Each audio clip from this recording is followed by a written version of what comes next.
अस्सलाम वालेकुम। आज के इस लेक्चर में खुश आमदीद।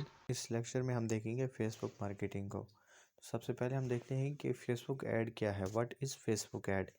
फेसबुक ऐड पेड प्रमोशन है जिसके ज़रिए हम अपने ऐड को यूज़र्स यानी कि फेसबुक जो इस्तेमाल कर रहे हैं उनकी फीड स्टोरीज़ या मुख्तलिफ प्लेसमेंट्स पर अपना जो ऐड है वो दिखाते हैं। वो ऐड हमारा किसी भी बिज़नेस का हो सकता है, भले किसी ई कॉमर्स बिज़नेस का हो, क्लॉथिंग का हो, रियल इस्टेट का हो, किसी भी बिज़नेस का। यानी उसमें हम फेसबुक को पैसे देते हैं और फेसबुक हमसे पैसे लेकर जो हमारा ऐड है वो अपने यूज़र्स को दिखाता है।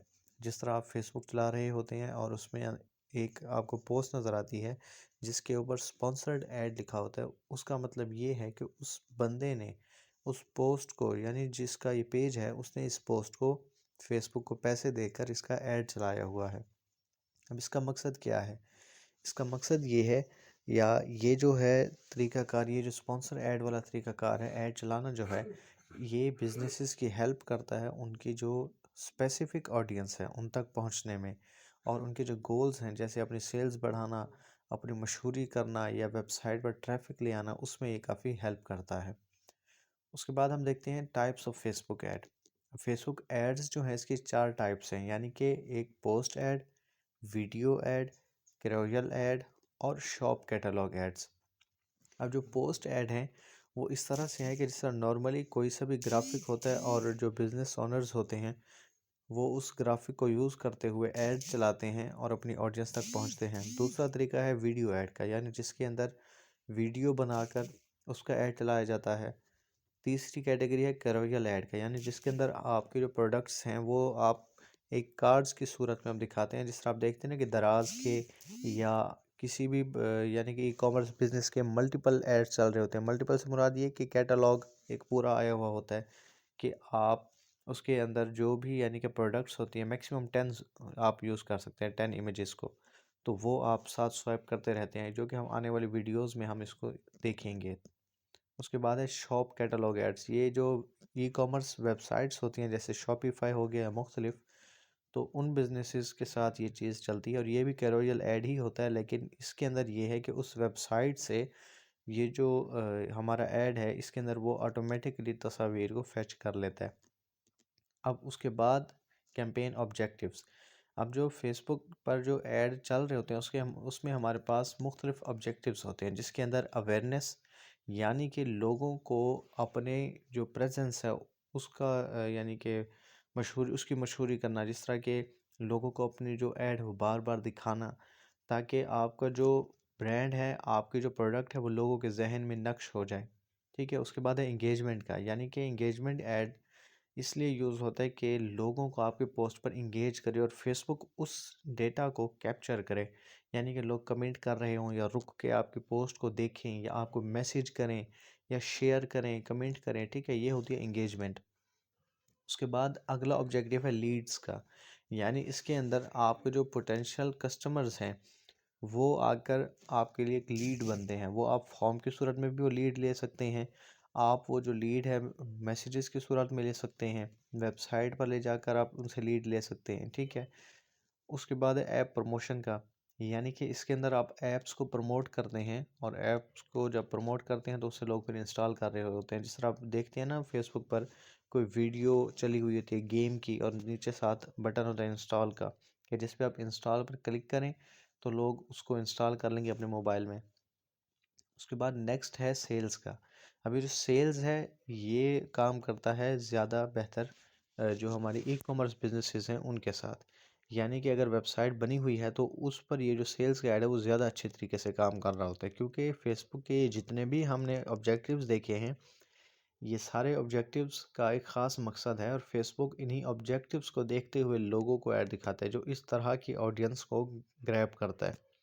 यानी कि ऐसे लोग जो अपने अपनी डिटेल्स, जिस तरह नाम हो गया, ईमेल हो गया, एड्रेस हो गया, फ़ोन नंबर हो गया, ये डिटेल्स देने में यानी कि ज़्यादा वो नहीं हिचकिचाते या ज़्यादातर डिटेल्स दे देते हैं। ठीक है। यानी फेसबुक के पास चूँकि जो हमारे जितने भी ये सॉफ्टवेयर्स वगैरह हैं ना सोशल मीडिया के, ये इतने पावरफुल हैं कि हमारी हर एक्टिविटी को ये देख रहे होते हैं।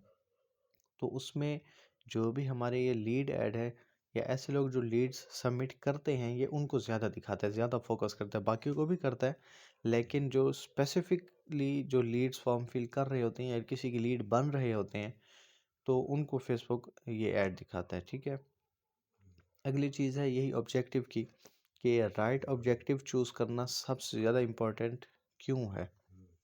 उसकी वजह ये है कि अगर आप ऑब्जेक्टिव रॉन्ग यूज़ करें, जिस तरह के अब मुझे लीड का ऐड चाहिए लेकिन मैं वहाँ पर अवेयरनेस का ऑब्जेक्टिव सेलेक्ट कर दूँ तो उसमें मुझे लीड नहीं मिलेगी और ना ही फेसबुक उस चीज़ को ग्रैब कर रहा होगा, क्योंकि फेसबुक को तो हमने टेक्निकली ये कहा हुआ कि आप हमारा ऐड ज़्यादा से ज़्यादा लोगों को या ज़्यादा से ज़्यादा मर्तबा अपना ऐड दिखाओ, जबकि एक्चुअल में हमारा गोल था लीड्स का।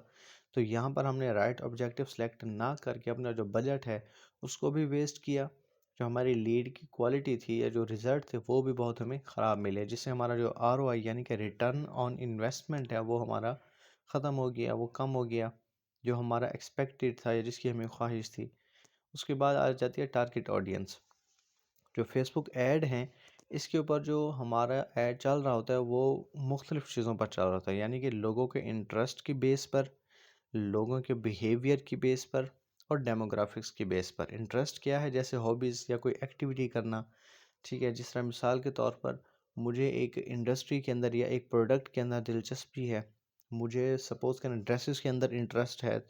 ठीक है, तो फेसबुक उस चीज़ का भी डेटा रखता है कि जिस तरह मैं फेसबुक पर इंटरेस्ट जो है अपना फेसबुक पर क्लॉथिंग के बिजनेस के अंदर इंटरेस्ट शो कर रहा हूँ या शूज़ में या फैशन में, यानी इस तरह से।